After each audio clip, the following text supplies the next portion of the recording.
मामला इंदौर से सामने आया है। 16 साल के छात्र की डेंगू से मौत हो गई।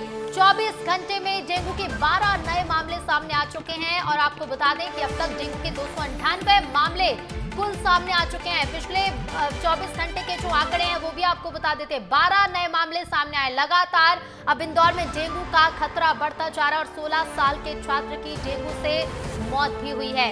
लगातार मामले बढ़ रहे हैं। 298 मामले अब तक सामने आ चुके हैं, जिसमें से 12 मरीज पिछले 24 घंटे में पाए गए हैं। इसमें से आपको बता दें कि 16 साल के एक छात्र की मौत भी हो चुकी है। तो डेंगू का कहर अब लगातार बढ़ रहा है और डेंगू अब कहर बरपाने लगा है। इंदौर से मामले लगातार सामने आ रहे हैं। लगातार इंदौर में डेंगू का खतरा बढ़ रहा है और इससे पहली मौत का मामला भी सामने आया। 16 साल के छात्र ने डेंगू के चलते अपनी जान गंवा दी और आपको बता दें कि पिछले 24 घंटे में 12 नए मामले सामने आ चुके हैं।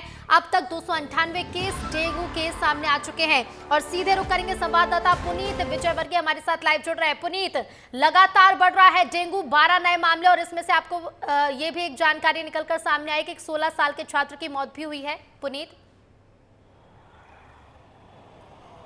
जी बिल्कुल ऋतु, एक 16 साल के छात्र की मौत हो चुकी है, यानी कि डेंगू से पहली मौत इंदौर में हो चुकी है। अब तक हम यही शुक्र मना रहे थे कि गनीमत एक भी डेथ नहीं हुई है, भले संख्या बढ़ती जा रही है, लेकिन अब डेथ होना भी शुरू हो गई है। 16 साल का किशोर चला गया, यानी कि समझ सकते हैं कि कितना गंभीर वो बीमारी से ग्रस्त रहा होगा डेंगू से, क्योंकि 16 साल के जो व्यक्ति होता है उनकी इम्यूनिटी सिस्टम बहुत अच्छा होता है, लेकिन उसके बावजूद छात्र की डेथ हुई है।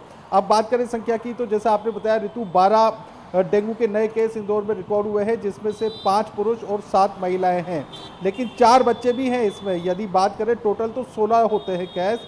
4 बच्चों को तो जोड़ा ही नहीं है स्वास्थ्य विभाग ने जो अपना आंकड़ा जारी किया है उसमें। और अब तक टोटल लगभग 300 के करीब डेंगू के केसेस आ चुके हैं। 298 जो केस आए हैं उसमें महिला और पुरुष ही जोड़े गए हैं। इसमें 33 बच्चों की संख्या नहीं जोड़ी गई है। तो बच्चों की भी संख्या यदि इस डेंगू के केसेस में जोड़ दी जाए तो संख्या काफ़ी अधिक बढ़ जाती है, जो कि अब चिंताजनक आंकड़ा हो चुका है। कर्नाटक में तो इसे महामारी भी घोषित किया जा चुका है ऋतु। तो अब इंदौर में किस बात का इंतजार प्रशासन और स्वास्थ्य विभाग कर रहा है, इसी का इंतजार है। बिल्कुल बिल्कुल, अब देखना होगा पुनीत कि लगातार जो मामले सामने आ रहे हैं, इन मामलों के सामने आने के बाद स्वास्थ्य विभाग कितना अलर्ट होगा और क्या कुछ कदम उठाए जाएंगे। फिलहाल शुक्रिया पुनीत आपका।